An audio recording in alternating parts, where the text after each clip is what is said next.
This is TWiT. I guess we should start with Tim Cook's editorial in Time magazine. Yeah. You deserve privacy online. It's so smart of Apple to double down on privacy. This is at this point, they're the last man standing. Right. I mean, Google, Facebook, Amazon, even Microsoft. None of them respect your privacy, obviously. And it would be difficult for them to do that. Okay, good. I want a little disagreement. So they respect Andy's privacy. Let me read what Tim said in Time magazine this week. He says, 2019, it's time to stand up for your right to privacy. Yours, mine, all of ours. Consumers shouldn't have to tolerate another year of companies irresponsibly amassing huge user profiles, data breaches that seem out of control, and I should read it like he would, and the vanishing ability to control our own digital lives. Good morning. Good morning. Oh, so make sure you include the applause breaks. He's calling for Congress to pass comprehensive federal privacy legislation, and he has 4 points. Yeah. He says the right to have personal data minimized, the right to know what data is being collected on you and why, the right to accessing your data to correct it or delete it, and the right to data security, without which trust is impossible. Those all seem reasonable, and then kind of actually seems like what GDPR does in Europe. Yeah. Also, there's the UK has a top-level government bureau that has exactly the same principles too. The issue is, of course, so does California, but I think companies like Apple would prefer it be a federal law rather than 50 individual state laws. A new thing in there too, which is super interesting, which he didn't have last time, and that he believes there should be a data broker clearinghouse so that you know not only who collected your data, but who they've sold it to or given it to or shared it with or partnered with or been merged and acquisitioned with down the chain. So that if you do decide you trust Google, you give it to Google. If Google shares with other people, you have the right to know who all those other people are. Or if your local ISP decides they're going to share data, you should always be able to go to a national clearinghouse and see the sort of path, the blood trail of your data, so to speak. He says the FTC should be in charge of that. This all seems like a sensible thing. Andy, what is, so you don't think that Apple is, I don't know, what do you think? I'm not sure what your complaint was. I was just reacting to the comment that Apple's the only company that respects privacy. Google, I think, has a basic fundamental respect for privacy, but that's within and security, but that's within the bailiwick of their ability to make money from user data. However, given that it's not even into their economic interest to let any other company have access to your data, as opposed to sorry, 3 Cokes today, not just way too many Cokes today. I love it. Basically that Google doesn't sell personal information, they sell access to people, because that's a really important asset to them. So not only do I think that they, same thing with Facebook, also, Andy, and obviously Facebook didn't mind selling it to the third parties. No, Facebook and Google are on way different. Facebook is such a deep level of hell that we have not been able to create a probe that could survive the heat and pressure to send it down there to see what the core of Facebook's moral center is. I mean, even like I've been looking at, someone had a 15-minute video on YouTube about the next version of Android, and it seems to be very much a privacy-focused update. Also internally, when I talk to, we all talk to people internally and unofficially at Facebook and Google and at Apple, and Facebook, they just don't seem to understand that this is an important thing. It's an important thing for PR purposes, but otherwise, no. Google, every time I talk to people at there, they are very concerned when there's any sort of a compromise to security. As a matter of fact, they shut down the Dragonfly project, but creating a Chinese search engine was definitely taken back to square one, because an internal group said, hey, look, you're using data in a way that you have to go through us first, the privacy board, to figure out if you're using this data okay, because you didn't go through us. Guess what? You don't get access to any of that data anymore. You have to throw out and start all over again. So I'm saying that I don't think you can say that Apple's the only one that's interested in this. However, Apple is in the best position to champion this because they don't have really any financial stake in user data. Well, and what Tim is talking about is something that has been done very, very well in the UK and the EU, and it needs to be a federal law. And all these companies are kind of interested in being a federal law because they feel as though they can lobby one set of legislators a lot more effectively than they can lobby 50 sets of legislators. So I've had a chance to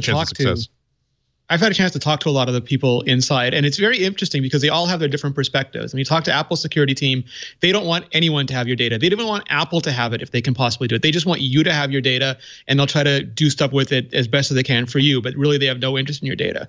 When you talk to Google, they're like, Facebook and the NSA are the enemy. You can trust us, we're fine, but Facebook and the NSA are the absolute devil. And now with like, I saw the video on XDA as well, and they're going to do a lot of stuff with Android Q, but it's still outward-facing stuff. It's stuff to protect your privacy from others. And Google, I think, still has never had that moment of reflection about what they allow to be collected internally, because that you're right, that group shut down what was happening with Google. But until they shut it down, nobody at Google cared that they were doing all. It wasn't like they had access to this information and someone had to go in and shut it down. It wasn't like they had to go and apply for this information.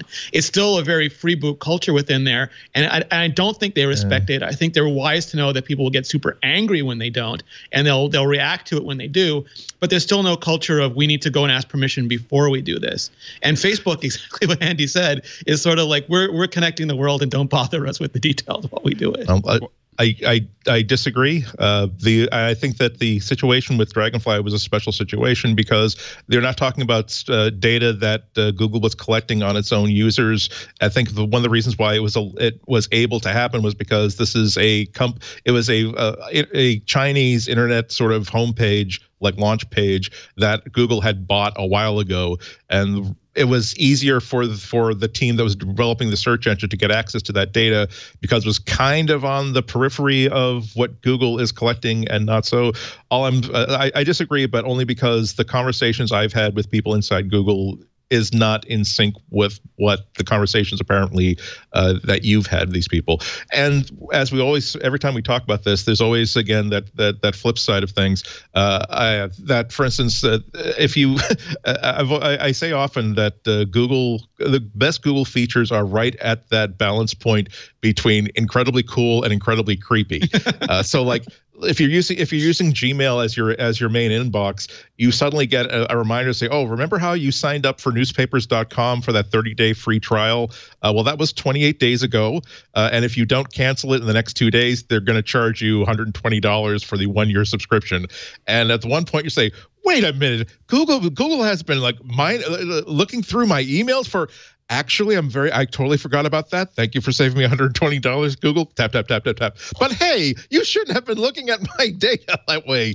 So it's a trade-off. Like there's arguments to be made that a lot of Apple products aren't as good as competing products because they're even unwilling to take data willingly from people. If they were to ask people, hey, if you allow us to do this, to take a look at this and to retain this data, here's how we could make this product better for you. And that might be a limiting factor for how well they can develop their products and services.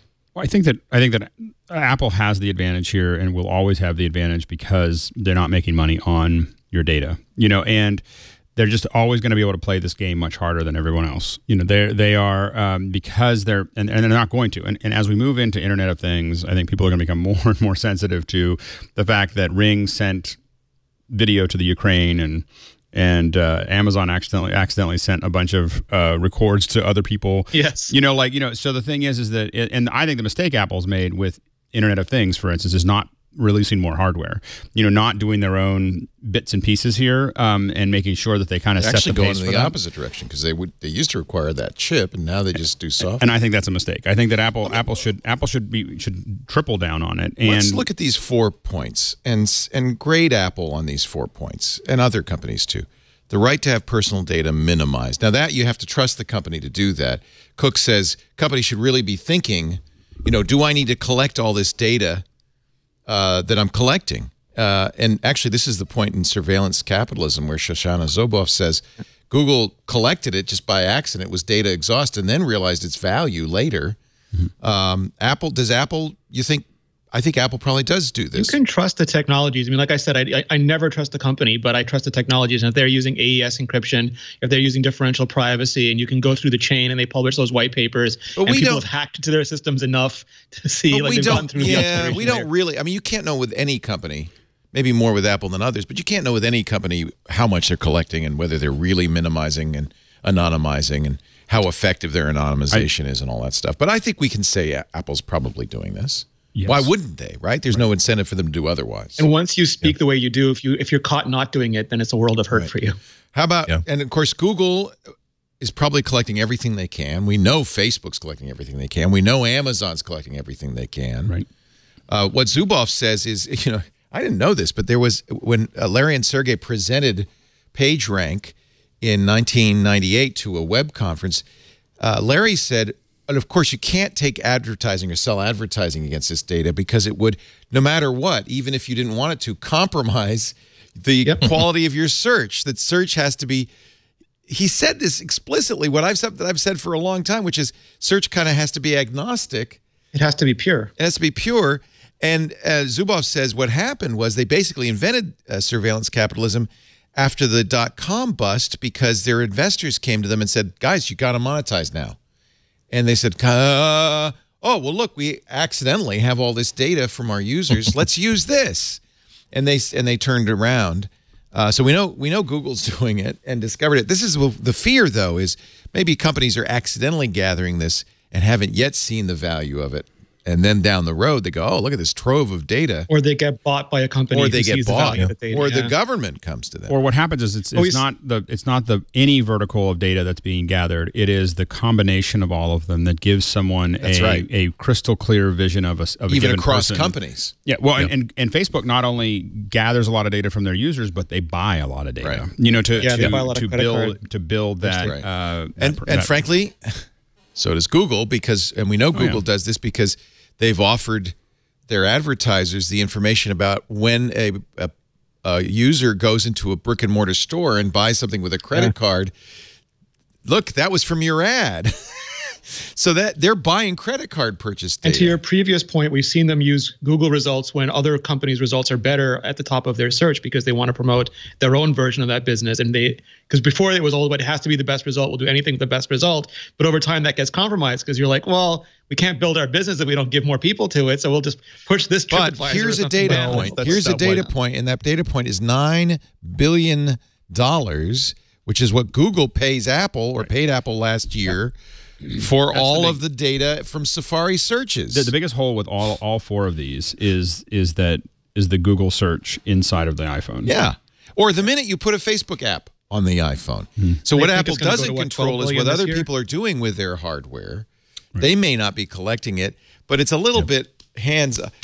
Well, if Google gave us $9 billion and supposedly $12 billion this year, that's not that's you could make an argument. Like you could make an argument that an adult should be allowed, or like anybody should be allowed to install a Facebook app or a Google app if they want to. That's right. But the search thing is the one that's bothersome because there's no box that flashes up and says, "Do you want Google to be your default search engine?" Or if Apple really believes this, which ones do you want to give us? Give us a DuckDuckGo option, right?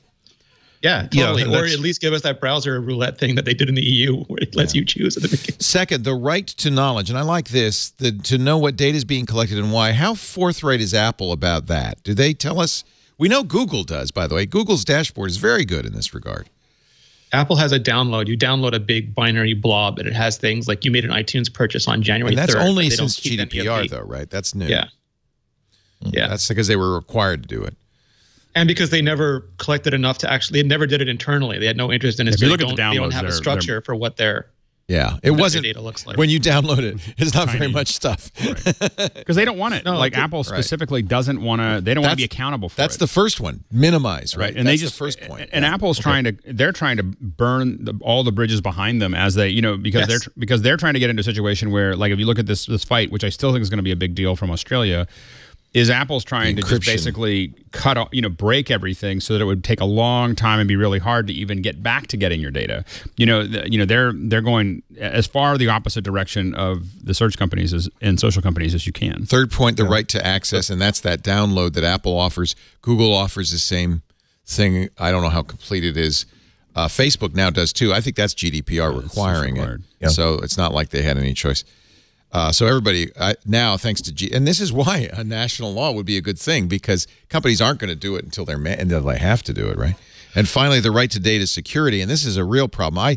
Apple has been breached. Google, to my knowledge, has never been breached. Facebook will give it away. They don't care about it. Yeah. I don't think Apple's user data has been. Apple as a company's network has been breached, but I don't know. No, iCloud. Remember those? That wasn't breached though. Those were phished. Okay, breach security is the point. If you could phish Apple, they didn't phish and get Scarlett Johansson's nude pictures. Well, that's not data security. There was some Gmail, and there was a whole bunch of different accounts, and there was a lot of Apple, but there was some Yahoo, there was some Gmail. I'm just pointing out. Yeah, no, totally. But that also points out how important it is to get the language of this sort of legislation correct. You can't have a government or a civil suit claiming that, well, I know that Ms. Johansson had her password 123456, and maybe it's her fault, but hey, Apple should have made sure that she couldn't use a password like 123456. They should have made her change her password every single week. That's the kind of mess that can happen if we over legislate this. But you do have to go back pretty far to find a case of Apple being kind of irresponsible, that sort of stuff. Remember where they're doing it, they quote accidentally unquote left a testing mode enabled with, what was it, I don't know if it was Google Maps, if it was Apple Maps, or if it was just for their Wi-Fi app. But basically, they left sort of a breadcrumb of trails of locations of Wi-Fi hotspots and cell towers that it connected to, and that was in a place where a sufficiently enabled hacker could go get that data and again get a recent map of places where people have been. But that was what, 6 years ago, and it seems as though whoever needed their ass kicked on that one got their butt kicked. It's hard to do, and I would not blame any company for a mistake, as long as that company shows that they are clearly working on it. Yeah, but that's maybe, I think it's one of the most important parts of this entire letter. Right now, there are absolutely no repercussions if you are irresponsible to the extent of carelessness with user data. Like, I'm keeping your social security numbers and credit card numbers in plain text on an Amazon on an Amazon server where anybody could just find it and get it, and all you got to do is say, oops, uh-oh, here's a $5 gift card. We're so sorry. And how are you going to make restitution? Well, we don't have to, so we're not going to. And really, just like when you see all these companies that are creating new protections because they have to comply with the law. Once you put money on the table and saying, here's how much money you're going to be liable for the next time that you leave something in plain text where people can find it, that's when they start thinking about, how can we encrypt these things? How can we actually take good care of data? We've had these laws for medical data, and it works very, very, very well. And it would not have happened if there were not laws with real penalties for abusing patients' medical data.